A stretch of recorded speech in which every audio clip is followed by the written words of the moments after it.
누가복음 10장 1절부터 3절 본문을 근거로 우리에게는 세상을 이기고 압도해야 할 임무가 있다라는 제목으로 잠시 하나님의 말씀을 전하겠습니다.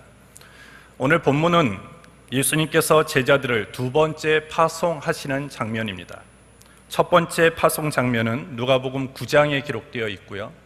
두 번째 파송 장면은 오늘 10장에 70인을 세워서 예수님께서 그 70명의 제자들을 각 동네에 앞서 파송하시는 장면이 기록되어지고 있습니다. 우리는 12제자에 대해서는 잘 알고 있는데 이 70명의 제자들에 대해서는 성경이 이들이 누구인지 분명하게 우리에게 알려주는 바가 없기 때문에 정확하게 이들이 누구인지는 알 수 없지만 중요한 것은 이들은 예수님을 따르겠다라고 결단한 사람이었습니다. 예수님은 이들을 따로 세우시고 두 사람씩 보내셔서 복음 사역을 위해서 이들을 파송하셨습니다. 오늘 예수님께서 제자들을 파송하시면서 하신 오늘 이 말씀을 통해서 오늘 우리가 알고 실천해야 될 것이 무엇인지 잠시 살펴보도록 하겠습니다. 첫 번째는 하나님은 우리를 이 세상 한가운데에 두기를 원하신다라는 것입니다. 오늘 3절에 보시면 갈지어다 내가 너희를 보냄이 어린 양을 이리 가운데로 보낸가 같도다 라고 말씀합니다. 오늘 예수님께서는 70인에게 갈지어다 라고 발걸음을 재촉하고 계십니다. 왜냐하면 2절에 보시면 이르시되 추수할 것은 많되 일꾼이 적으니 그러므로 추수하는 주인에게 청하여 추수할 일꾼들을 보내어 주소서 하라고 말씀하고 있듯이 일은 많은데 추수할 것들은 너무나 많은데 그 추수할 일꾼이 적기 때문에 오늘 70명의 제자들을 향해서 주님께서 너희는 반드시 나아가야 된다라고 명령하고 있습니다. 제자들이 지금 가야 되는 것, 이것은 선택사항이 아닙니다. 이들은 하나님 주님께서 명령하셨고 그리고 그 주님의 명령에 순종해서 그 상황을 지켜야만 한 그런 시간 속에 있습니다. 그리고 이 추수할 일꾼이 필요하다는 것을 오늘 제자들이 보고 있다면 또한 그들의 마음 가운데 하나님과 같은 그런 긍휼한 마음을 가지고 있다면 굳이 예수님이 너희는 가라고 말씀하시지 않더라도 이들은 갈 마음을 갖고 있어야 된다는 것이죠. 그러면서 오늘 예수님께서 너무나 의미 있는 그런 한마디를 제자들에게 말씀하십니다. 다시 3절을 보시면 너희를 보냄이 어린 양을 이리 가운데로 보낸가 같도다 이렇게 말씀합니다. 그 당시에는 모든 생업이 목축업을 중심으로 이루어져 있었기 때문에 이스라엘 사람들에게 있어서 오늘 이와 같은 예수님의 비유는 너무나 실질적으로 다가오는 비유였습니다. 어린 양과 같은 제자들, 이 제자들을 세상 가운데 보내는 것이 오늘 이리가 득실득실 거리는 그런 한복판으로 제자들을 보내는 것과 같다라는 그런 예수님의 마음을 보여주고 있는 것입니다. 결국 이리와 양은 천적 관계죠. 그죠? 이리가 많은 곳에 양이 있으면 결국 양은 거기에서 살아날 수가 없습니다. 거의 99%가 죽는다라고 우리는 생각할 수 있죠. 근데 오늘 예수님께서 이렇게 말씀하시는 것은 너희가 지금 나아가야 되는 그 세상은 그렇게 호락호락한 세상이 아니라는 것이죠. 양이 이리 무리 가운데 들어가는 것과 같이 오늘 너희가 나아가야 되는 그 장소는 핍박과 환난이 너무나 많은 곳이고 너희의 목숨을 위태롭게 할 만한 아주 위험한 곳이라고 예수님께서 말씀하고 있는 것입니다. 특별히 누가복음 10장 12절부터 15절에 보시면 오늘 제자들이 가야 하는 곳에 대해서 기록하고 있습니다. 내가 너희에게 말하노니 전날에 소돔이 그 동네보다 견디기 쉬우리라. 화 있을진저 고라시나 화 있을진저 벳세다야 너희에게서 행한 모든 권능을 두로와 시돈에서 행하였다면 저희가 벌써 베옷을 입고 재에 앉아 회개하였으리라. 심판 때에 두로와 시돈이 너희보다 견디기 쉬우리라. 가버나움아 내가 하늘에까지 높아지겠느냐 음부에까지 낮아지리라 라고 말씀합니다. 제자들이 가야 했던 도시가 고라신, 벳세다, 가버나움이라고 오늘 기록하고 있죠. 오늘 이곳은 전부 갈릴리 호수 북쪽에 위치한 그런 도시였는데 오늘 이 도시에는 모든 민족들이 혼합되어 있었어요. 유대인도 살았고 거기는 이방인들도 살고 있었던 그런 동네였습니다. 특별히 그 동네에는 고아, 과부, 그리고 가난한 사람, 실업자들 이런 사람들이 대단히 많이 살고 있었던 도시였습니다. 오늘 예수님께서 공생의 사역 가운데 가장 많이 시간을 보냈던 곳이 이곳이었어요. 왜냐하면 거기에는 가난한 자도 많았고 고아 가부들이 많았기 때문에 예수님은 거기에서 사역을 오랫동안 하셨습니다. 거기에서 많은 시간을 보내시면서 가르치시고 병자를 치료하시면서 하나님의 그런 하나님 나라를 선포하고 주님이 하셔야 되는 그런 사역들을 행하셨지요. 근데 문제는 뭐냐면 그 어떤 도시보다도 더 많은 시간을 할애하고 많은 기적을 베푸셨음에도 불구하고 오늘 그 도시는 예수님의 보시기에 어떤 도시였느냐? 회개하지 않는 도시였어요. 교만한 도시였고 하나님의 그 복음을 받아들이지 않는 그런 도시였습니다. 예수님이 더 많이 오래 계셨고 예수님이 더 많은 그런 기적을 행하셨다라면 오늘 거기에서 더 많은 회개하는 자가 더 나와야 되고 주께로 돌아오는 자가 더 많아졌음에도 불구하고 오늘 이런 도시는 그런 모습을 보여주지 않습니다. 오히려 더 악하고 더 교만한 모습들을 보여주죠. 그래서 오늘 예수님께서는 뭐라고 말씀하시느냐? 그 도시가 두로와 시돈과 그리고 소돔보다도 더 악하다라고 오늘 예수님께 평가하고 계십니다. 그러면서 제자들이 너희는 거기에 가야 된다. 그만큼 그 도시는 너희를 환영하지 않을 것이다. 교만한 도시다. 너희가 복음을 전한다고 해서 그들이 돌아오지 않을 것이다. 그만큼 너희는 각오를 해야 된다라고 예수님이 말씀하고 있죠. 그러면서 양을 이리 가운데 보내는 것과 같다라고 오늘 예수님이 말씀하는 것입니다. 그러면 오늘 쉽게 이해되지 않죠. 예수님께서 제자들이 가야 하는 그 도시가 그렇게 호락호락한 곳이 아니고 어떻게 보면 대단히 위태한 곳이라는 것을 알고 계심에도 불구하고 왜 굳이 제자들을 그곳으로 가라고 하시는 것입니까? 예수님은 보통 우리는 선한 목자라고 얘기하죠. 선한 목자는 양을 지켜야 됩니다.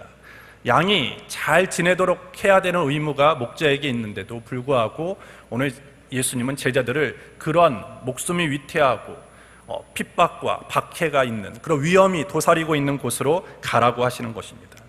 말이 잘 되지 않죠. 상식 밖의 일을 지금 예수님이 명령하고 있는 것입니다. 그러면 왜 예수님이 굳이 이렇게 뻔히 어려움이 보이는 곳에 왜 제자들을 보내시는 걸까? 그것을 우리가 생각해 볼 때 제가 이 설교 준비를 하면서 그 예수님의 마음은 어떤 마음일까라고 곰곰이 생각해 보니까 제가 우리 큰아이를 초등학교에 처음 보낼 때와 같은 마음이지는 않을까라는 생각이 듭니다. 우리 큰아이를 처음에 초등학교를 이제 입학을 시켜야 되는데 제 마음 가운데 과연 얘가 학교를 잘 다닐 수 있을까?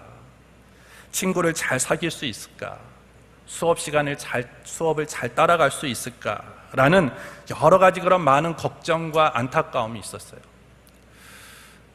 과연 잘할 수 있을까라는 것이죠. 왜? 계속 그 아이는 부모의 품에 품고 있었기 때문이에요. 지난주 금요일인가요? 우리 손병규 목사님이 그 손병규 목사님 아들이 지원입니다. 지원이가 처음 치과 가는 날이래요. 처음 치과 가는 날. 태어나서 처음 치과 가는 날이라고 걱정을 하는 거예요. 얘가 치과를 잘 갈 수 있을까? 진료를 잘 받을 수 있을까? 그런 거죠. 저는 옆에서 보면서 저는 다 지나온 그런 거기 때문에 그냥 웃었는데 그런 마음일 것 같아요. 그죠? 오늘 예수님의 마음도 그런 것 같아요. 정말 우리 제자들이 어렵지만 내가 계속적으로 사랑하고 또한 과연 잘해낼 수 있을까라는 마음, 안타까운 마음 때문에 자녀들을 계속 끼고 있으면 안 되잖아요. 그러면 자녀들은 성장할 수 없고 건강하게 세상에서 살아갈 수 없는 것처럼 때로는 두려운 마음도 있고 안타까운 마음도 있지만 그럼에도 불구하고 그곳에 나아가게 하고 그곳에서 여러 가지 상황들을 극복하고 또 이기고 경험해 봄으로 인해서 우리의 자녀들이 잘 성장해 갈 수 있는 것처럼 오늘 예수님도 마찬가지일 것입니다. 오늘 예수님도 오늘 제자들을 그러한 마음으로 보내셨을 거예요. 주님은 어떤 하나님이십니까? 사랑의 하나님입니다. 하나님은 무한적인 사랑을 갖고 계신 분이고 희생적인 사랑을 갖고 계신 분이에요. 근데 하나님의 사랑은 이런 무한하고 희생적인 사랑으로만 표현하지 않고 하나님의 사랑은 때로는 아주 혹독한 연단과 훈련의 모습으로 하나님이 우리를 사랑한다는 것을 표현하실 때도 있다는 것입니다. 시편 66편 10절부터 12절에 보시면 하나님이여 주께서 우리를 시험하시되 우리를 단련하시기를 은을 단련함 같이 하셨으며 우리를 끌어 그물에 들게 하시며 어려운 짐을 우리 허리에 두셨으며 사람들로 우리 머리 위에 타고 가게 하셨나이다. 우리가 불과 물을 통행하였더니 주께서 우리를 끌어내사 풍부한 곳에 들이셨나이다. 하나님께서 하나님의 자녀들을 때로는 시험하시고 단련하셔서 때로는 그물에도 들게 하시고 어려운 짐을 허리에 둘 만큼 그렇게 많은 훈련과 연단을 통해서 하나님께서 더 건강하고 더 능력 있는 자녀들로 만들어 가신다라고 말씀합니다. 오늘 성경에 기록해 많은 사람들이 그러한 훈련과 연단을 거쳤던 사람이에요. 요셉이라는 사람도 마찬가지죠. 요셉도 그가 활동했던 그 애굽이라는 도시가 어떻게 보면 오늘 예수님이 말씀하셨던 이리가 가득한 세상이었어요. 특별히 여러분들이 너무나 잘 알고 있는 하나님이 엘리야를 시돈으로 보내십니다. 시돈을 보내시면서 오늘 하나님께서 뭐라고 말씀하시느냐 하면 많은 날을 지내고 제3년의 여호와의 말씀이 엘리야에게 임하여 가라사대 너는 가서 아합에게 보리라 내가 비를 지면에 내리리라. 시돈이라는 곳은 어떤 곳입니까? 바알 숭배자, 아세라 숭배자들이 850명이나 있는 곳이었어요. 거기에 들어가서 하나님의 말씀을 선포하라고 말씀하는 것입니다. 어떻게 보면 죽어라는 얘기와 똑같다라는 것이죠. 근데 오늘 하나님은 그러한 곳인 것을 분명히 알아요.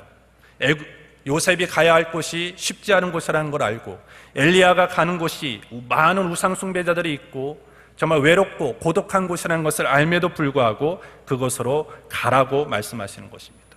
오늘 이와 같이 오늘 우리 이 시대를 살아가는 하나님의 자녀인 저와 여러분들에게도 주님께서는 오늘 우리에게 동일한 명령을 내리고 계십니다. 너희는 가라는 것입니다. 너희가 살아가야 되는 세상이 때로는 힘들고 어렵더라도 너희는 쉬운 곳에만 있는 것이 아니라 때로는 힘들고 그 상황들이 어렵고 우리를 핍박해오고 우리를 억압해오는 여러 가지 힘든 상황 속으로 너희는 들어가야 된다라고 오늘 주님이 우리에게도 말씀하시는 것입니다. 그렇다면 두 번째, 왜 예수님은 오늘 제자들을 세상 가운데 두기를 원하셨는가? 왜 하나님은 하나님의 자녀들을 세상 가운데 두기를 원하셨는가라는 것입니다. 그 이유는 우리가 그 세상을 이기고 압도하기를 원하셨다라는 것입니다. 오늘 하나님께서 엘리야를 바알 숭배자들의 홈그라운드죠. 완전 홈그라운드입니다. 그 시돈 땅으로 보내신 것은 이 엘리야가 거기서 살아남아서 돌아와라 여기에만 목적이 있는 것이 아니에요. 하나님이 그 엘리야를 시돈 땅으로 보내신 이유는 살아남으라고 보내신 것이 아니라 그 시돈 땅을 변화시키라고 보낸 거예요. 시돈 땅의 모든 악한 세력들, 하나님을 대적하는 세력들을 이기고 그들을 압도하고 그리고 그 땅을 변화시키고 돌아오라고 하나님께서 엘리야를 보내셨다는 것입니다. 오늘 그리스도의 능력, 그리스도의 힘이 어디에서 진짜 발휘되어지느냐? 그것은 편안한 곳에서 발휘되지 않습니다. 우리의 믿음과 우리의 신앙과 하나님을 향한 사랑, 그리고 내가 갖고 있는 이 거룩이라는 그 능력은 그런 것들이 보여지지 않는 곳, 그런 것들을 찾아낼 수 없는 곳에서 그것들이 증명되어지는 거예요. 거룩이 많은 곳에서 거룩이 증명되지 않아요.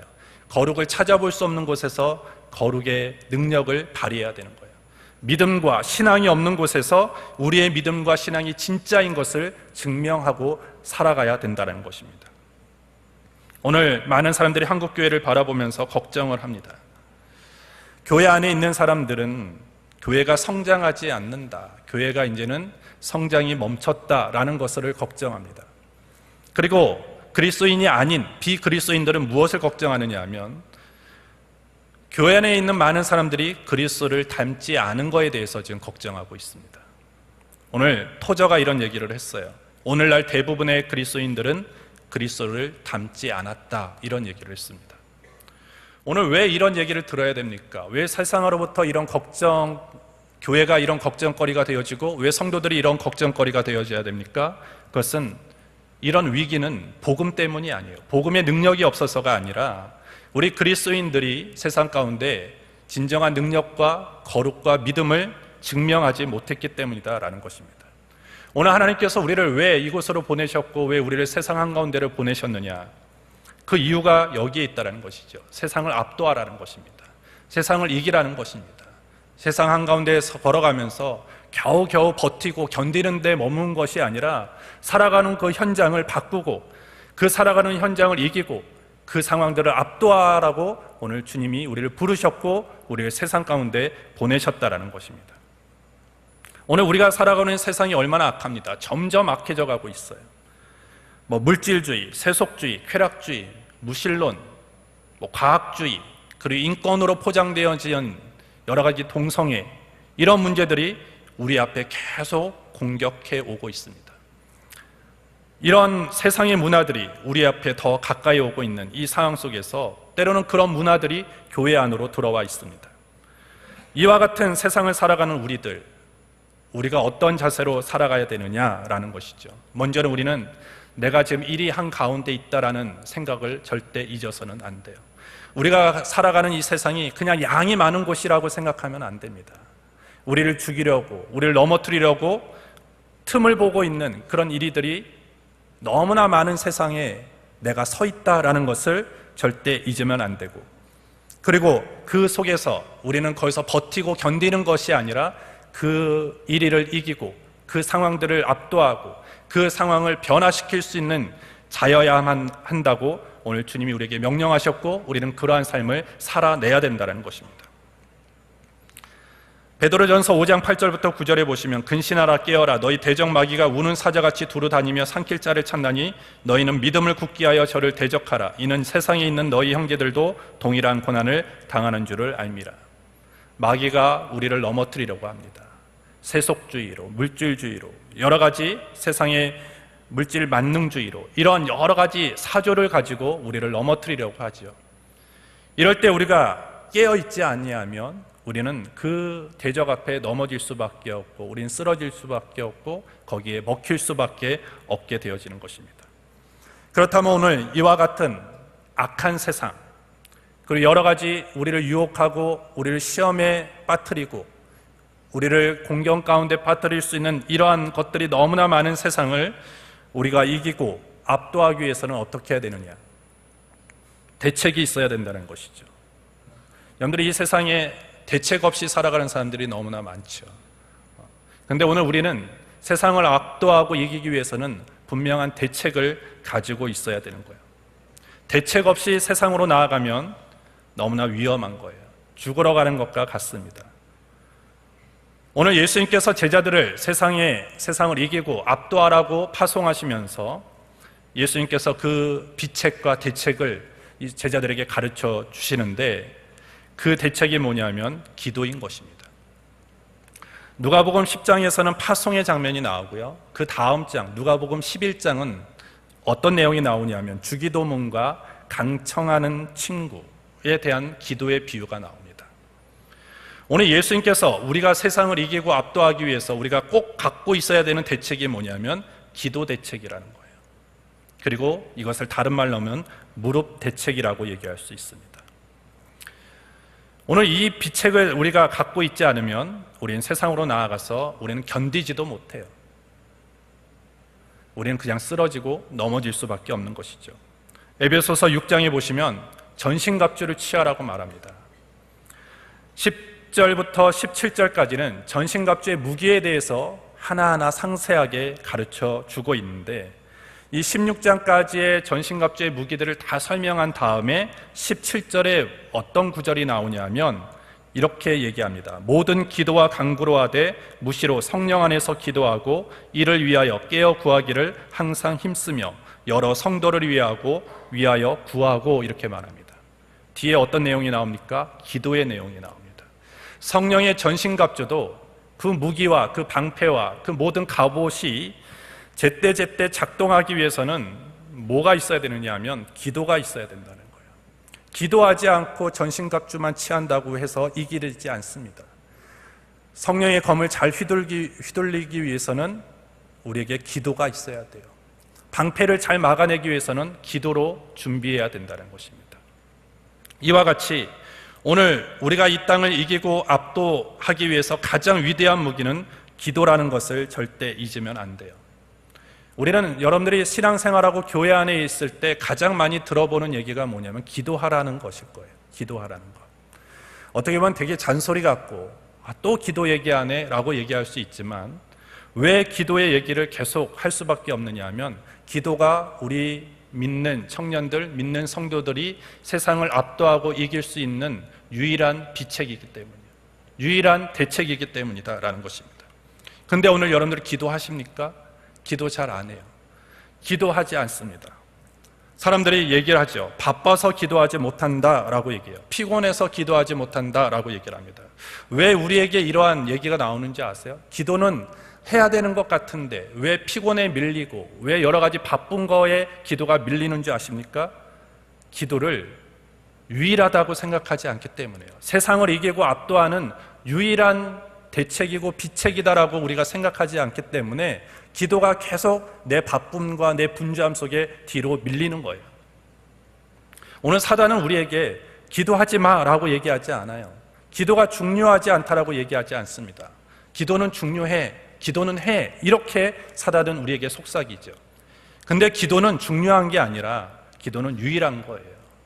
세상을 이기기 위해서, 세상을 압도하기 위해서 중요한 것이 아니라 세상을 이기고 압도하기 위해서 기도는 유일한 비책이다라고 우리가 생각할 때 내 분주함과 바쁨 속에 절대 그 기도는 밀리지 않다라는 것입니다.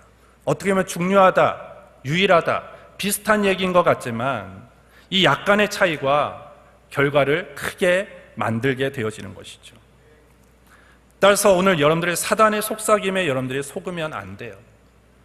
여러분들의 매일매일 삶 속에 절대 이 유일한 기도의 비책을 포기하면 안 된다는 것입니다. 중요하다라고 생각하면 그 자리를 다른 중요한 것이 생기면 밀려가게 돼 있어요. 그리고 다른 것들이 대체가 되어집니다. 근데 유일하다는 말 안에는요, 그 어느 것으로도 대체될 수 없다는 뜻을 가지고 있다는 것입니다. 우리는 세상을 이기고 압도할 수 있는 것, 여러 것들을 얘기할 수 있지만 오늘 예수님이 우리에게 말씀하시는 것은 그런 것들이 아니라 기도가 유일한 것이다라고 오늘 말씀하고 있습니다. 따라서 오늘 우리 청년들이 다시 기도하기 시작해야 됩니다. 여러분들 기도하지 않고는 여러분들의 세상을 버텨낼 수 없어요. 세상을 압도할 수 없어요. 세상을 이길 수 없어요. 그냥 여러분들 기도하지 않는 청년들은 세상의 유혹과 시험 앞에 그냥 비실비실 거리면서 쓰러질 수밖에 없는 그런 약한 그런 청년들이 될 수밖에 없다라는 것입니다. 따라서 여러분들 오늘 이 시간부터 다시 기도하기를 다시 결단해야 돼요. 기도의 자리로 돌아와야 돼요. 여러분들의 각자의 삶의 자리에서 기도하는 시간들을 꼭 만들어야 된다는 것입니다. 여러분들 하루 24시간 중에 여러분들 얼마나 기도하십니까? 제가 여러분들을 어떤 잘못했다라고 비난하는 건 아니에요. 제가 청년들을 보고 청년들과 많은 대화를 하는 중에 느낀 것은 뭐냐면 여러분들의 기도를 너무 소홀하게 여기고 기도에 대한 능력을 너무나 가볍게 여긴다라는 생각이 들어요. 제가 물어요. 기도를 얼만큼 많이 하십니까? 기도를 언제 하십니까? 라고 물을 때 여러분들의 24시간 중에 여러분들이 정말로 하나님과 교제하고 기도할 수 있는 시간을 떨어뜨려 놓고 기도하는 청년들이 많이 없었어요. 출근하면서 기도합니다. 지하철에서 기도합니다. 이 대답이 대다수였어요. 가장 많은 대답이었습니다. 여러분들 그렇게 기도하고 살아간다면 절대 세상을 이길 수 없어요. 여러분들 세상을 압도하기를 원하십니까? 하나님이 명령하신 그 세상을 주도하며 살아가기를 원하십니까? 다시 기도의 시간을 만들어야 돼요. 하나님과 깊은 사귐과 하나님과 깊은 교제를 이룰 수 있는 그 시간과 장소를 여러분들에게 만들지 않으면 여러분들은 세상에 질 수밖에 없고 세상 앞에 넘어질 수밖에 없게 되어지는 거예요. 오늘 많은 현대인들의 신앙인들의 모습이 뭐냐면 안전지대에 거하는 걸 원해요. 그냥 회색지대에 있기를 원한다는 거예요. 왜? 이 회색지대와 안전지대는 싸움을 하지 않아도 돼요. 아주 편하다라는 것이죠. 거긴 싸움이 없는 거기 때문에.